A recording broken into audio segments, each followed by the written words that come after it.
আবু হুরায়রা রাদিয়াল্লাহু তাআলা নাম শুনছেন? কথা বলেন না কেন, নাম শুনছেন?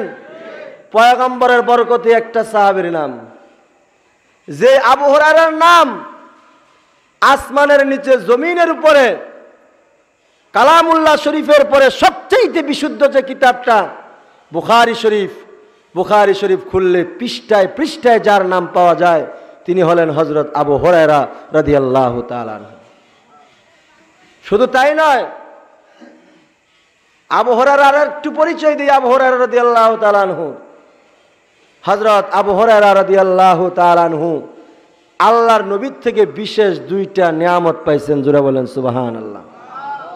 কয়টা নিয়ামত? আর তো জোরে কোন কয়টা নিয়ামত পাইছেন? দুইটা নিয়ামত পাইছেন।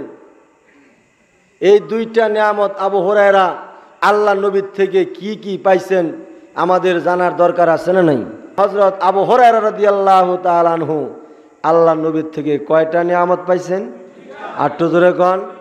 এক নাম্বার নিয়ামত কি পাইছেন দেখেন। একদিন সরওয়ারে দু আলম নবী মসজিদ নববীর মধ্যে বসা সাহাবীদেরকে নসিহত করতেছে। এই যে যেমন আমি কথা বলতেছি আপনারা সামনে বসে শুনতেছেন, আল্লাহ নবী বলতেছে, সাহাবীরা শুনতেছে। হঠাৎ করে আল্লাহ নবী বললেন, হে সাহাবীরা আসো, কেউ আমার থেকে কিছু নিবা? সব সাহাবীরা একজন আরেকজনের দিকে তাকাতাকি করতেছে। কিরে, আল্লাহ নবীর হাতে তো কিছু নাই, নবীর হাতে তো কিছু নাই, বিরিয়ানির প্যাকেট নাই, তবারক নাই, টাকার ভান্ডেল নাই, দিবেটা কি? সমস্ত সাহাবীদের ভিড় থেকে হযরত আবু হুরায়রা রাদিয়াল্লাহু তাআলা দাঁড়ায়া পয়গম্বরের কাছে যাইয়া বলেন, জামার আস্তিনটাকে উল্টায় ধরে বলেন, পয়গম্বর, ইয়া রাসূলুল্লাহ, ইয়া হাবিবাল্লাহ, আমি আবু হুরায়রা নিব, আমাকে দেন। জোরে কোন সুবহানাল্লাহ।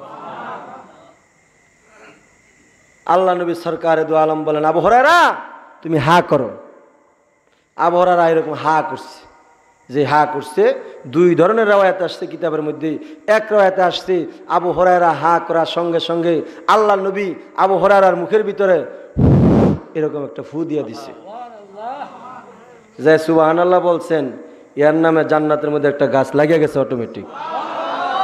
আবার যে বলছেন আরেকটা গাছ হয়েছে, এইবার যে বলছেন তার নামে আরেকটা গাছ হয়েছে, আরেকবার যে বলছেন তার জন্য আরেকটা গাছ হয়েছে, আবার বলছেন আরেকটা গাছ হয়েছে।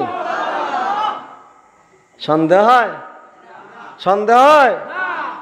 এটার নাম হলো বৃক্ষরোপণ কর্মসূচি। এটার নাম কি? বৃক্ষরোপণ কর্মসূচি।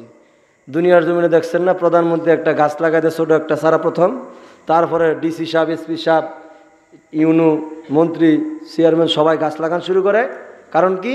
বলে গাছ লাগান পরিবেশ বাঁচান, গাছ লাগান পরিবেশ বাঁচান। এটার নাম বৃক্ষরোপণ কর্মসূচি। ঠিক জান্নাতের মধ্যে একটা বৃক্ষরোপণ কর্মসূচি আছে, সেটা হলো দুনিয়ার জমিন থেকে সুবহানাল্লাহ বলা। যতবার বলবেন সুবহানাল্লাহ, আপনার জন্য জান্নাতে গাছ লাগাই দিবে মহান আল্লাহ। সুবহানাল্লাহ।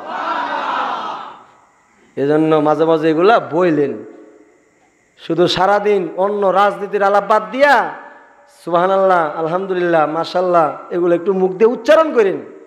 সুবহানাল্লাহ বলবেন তো জান্নাতের মধ্যে কি লাগবে? কথা বলেন, কি লাগবে? এগুলো আমাদের দরকার আছে না নাই? আল্লাহ তাআলা আমল করার তৌফিক দান করুন, সকলে বলেন আমিন। তো আবু হুরায়রা হা করার পরে আল্লাহ নবী কি দিলেন? আরেক রাওয়াতে আসছে, যখন আবু হুরায়রা হা করছেন, আল্লাহ নবী নিজের মুখের থেকে একটু থুতু বাইর করে আবু হুরায়রার মুখের ভিতরে দিয়ে দিছে। নিজের মুখের থেকে একটু থুতু আবু হুরায়রার মুখে দিয়ে দিছে। আবু হুরায়রা বলেন, আল্লাহ নবী যেই মাত্র আমার মুখে থুতু দিলেন, আমি নবীর দেওয়া ওই থুতু খাওয়ার পরে আমার জীবনে বরকত এমনভাবে লাগছে যে এই থুতু খাওয়ার পরে বিশ্ব নবীজির থেকে যেই হাদিসটা আমি একবার শুনছি, জিন্দিগিতেও কোনোদিন ভুলি নাই। শুধু কি তাই? আবু হুরায়রা বলেন, আমি ভুলার জন্য চেষ্টা করেও ভুলতে পারি নাই। এটা কিসের বরকতে? পয়গম্বরের মুখের লালা থুতু খাওয়ার বরকতে। ঠিক কিনা জোরে আওয়াজ দিয়ে বলেন। আপনার আমার পয়গম্বরের মুখের লালার মধ্যে বরকত আছে না নাই? আর তো জোরে কোন আছে না নাই? আবু হুরায়রা এমন দামি একজন পয়গম্বরের মুখের লালা পাইছেন, এটা এক নাম্বার নিয়ামত।